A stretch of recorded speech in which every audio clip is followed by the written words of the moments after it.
পদ্মা সেতু চালু হওয়ার পরে বিশেষ করে ওই অংশটায় একই সমসাময়িক তাদের এটা যাচাই সভা হলে আমরা এটা ডিবিটি প্লাগিং কমিশনে নিয়ে যেতে পারবো। সালদাতে নদীভাঙ্গন আছে আমরা ধারণা করছি যে খুব শীঘ্রই 6টি এলএকেসের ভিতরে 2টি এলএকেস প্রশাসন অত্যন্ত ব্যস্ত সময় পার করেছিল বিধায় সঠিক সময়ে ভূমি অধিগ্রহণ সম্পন্ন হতে পারেনি। আসসালামু আলাইকুম, আমি প্রফেসর রাতুল বিবা জেলা প্রিন্সিপাল।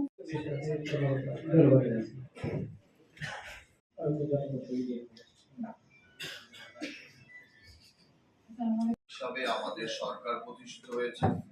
এই সরকার আমাদের কথা হচ্ছে যে এই যে সরকারটি 3 দিন আগে যে নতুন সরকারটি এসছে, সেই সরকারটি বাংলাদেশের জনগণের সরকার, একটি গণতান্ত্রিক সরকার, মানুষের ভোটে বিপুল ভোটের ম্যান্ডেট নিয়ে যে এই সরকারটি এসছে। তো এই সরকারটি জনগণের সরকার।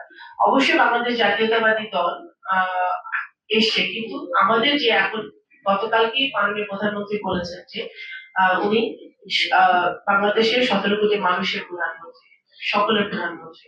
তো সেই দৃষ্টিকোণ থেকে আজ আমরা সকলের সেবা করতে চাই, আমরা সেবক হিসেবে সকলের সেবা করতে চাই এবং নিরপেক্ষ ভাবে করতে চাই। সেই জায়গাটা থেকে আমরা কাজ করতে চাই। আজকে আমাদের তৃতীয় দিন, এই সরকারের তৃতীয় দিন আজকে। আমাদের যেদিন এই সরকার শপথ নিল, আল্লাহর রহমতে 17 বছরের আন্দোলন সংগ্রামের পরে, একটি এত বছরের যুদ্ধের পরে, এত মানুষ হারানোর পরে আমাদের ফরিদপুর অঞ্চলে আমরা বহু মানুষ হারিয়েছি। তারপরে যে এই নির্বাচনটি অনুষ্ঠিত হলো এবং নির্বাচনে যারা আমাদেরকে সাহায্য করেছে, এই আইন শৃঙ্খলা বাহিনী এবং আমাদের সকলেই এখানে উপস্থিত আছে এই ফরিদপুরে, সকলেই আপনারা দেখেছেন যে কি সুন্দরভাবে নির্বাচনটি নিরপেক্ষ ভাবে আমাদের জনগণ ভোট দিতে রয়েছে, নির্বাচন হয়েছে। এই যে এত মানুষ জীবন দিল, কি কারণে দিল? একটা স্বপ্ন তো ছিল, একটা আকাঙ্ক্ষা ছিল। এমনি তো নির্বাচনটা হয় না। 28 সালে নির্বাচন হওয়ার কথা, নির্বাচনটা তো আকাশ থেকে পড়ে নাই। এই নির্বাচনটাকে অ্যাচিভ করা লাগবে, অর্জন করা লাগবে। তার জন্য অনেক রক্ত, অনেক ঘাম, অনেক আত্মত্যাগ, অনেক জেল জীবন, অনেক স্যাক্রিফাইস, এর মধ্য দিয়ে একটা নির্বাচন হলো, একটা গণতান্ত্রিক সরকার আসলো।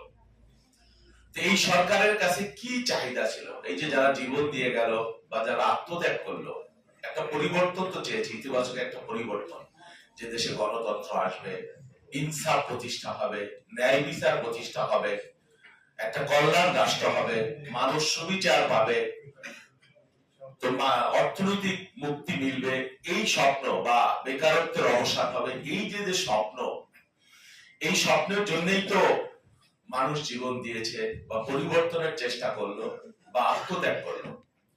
তো এই স্বপ্ন কারা পূরণ করবে?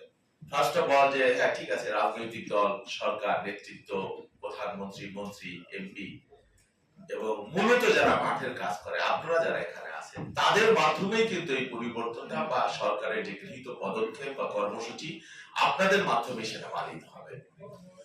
তো আপনারা যদি আন্তরিক না হন, সরকার যতই চেষ্টা করুক, এটা ঠিক, প্রধানমন্ত্রী, মাননীয় প্রধানমন্ত্রী আপনারা খেয়াল করেছেন যে পরিবর্তনের যে সূচনা তিনি সেটা করেছেন, নানান ভাবে তা দৃশ্যমান হচ্ছে এবং তিনি যে ডাউন টু আর্থ, একেবারে সিম্পল সাধারণ মানুষ হিসেবে একটা পরিবর্তনের সূচনা তিনি করেছেন। আমরা আশা করি সর্বব্যাপী এই পরিবর্তনটা শুরু হোক এবং যদি সত্যিকার অর্থে আমরা শুরু করতে পারি এবং কার্যকরী কার্য ব্যবস্থা গ্রহণ করতে পারি, আমরা বিশ্বাস করি কিছুটা হলে পরিবর্তন, হ্যাঁ, মানুষ যেভাবে আশা করছে যে একটা নির্বাচন হলো, সুইচ দিলাম, সব পরিবর্তন হয়ে গেল, এটা ঠিক না।